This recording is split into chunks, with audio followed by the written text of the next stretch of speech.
Hello everyone, my name is Saklin Mullah and today is 25th of November and I am here to talk about the assembler, compiler and interpreter.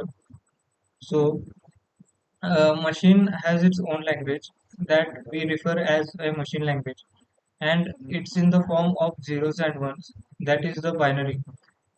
And this language is difficult for us humans to understand as it is a combination of 0 and 1. So, in order to communicate with the device, we use some language at first. At starting, we use the assembly language, and this assembly language are easier than machine code because they use the special symbols rather than using the binary code. And we call these symbols as mnemonics. We call these special symbols as mnemonics. Some of the assembly language mnemonics are add, which are written in capital, which is used to add two numbers, and sub, which is also written in capital, which is used to subtract the two numbers, and mov, which is used to move the value.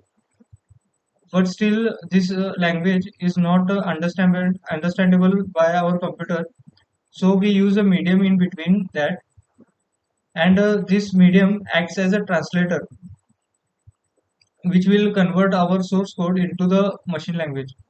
In case for assembly language, this translator was called as assembler.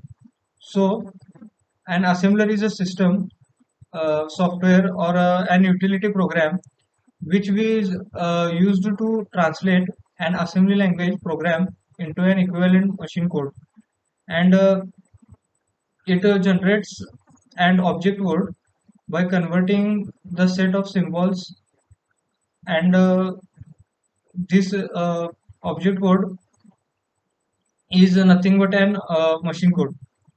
But still, this assembly language was a little difficult for us humans to understand. That's why later on some high level languages were introduced, which are more simple and easy to understand for us humans because they contain the common English words within it. Uh, and also to translate this higher level language into the machine code, we either use compiler or interpreter. So let us now see what is a compiler and a interpreter. First of all, an interpreter is something that translate program from one statement at a time, and the interpreter usually takes less amount of time to optimize the source code.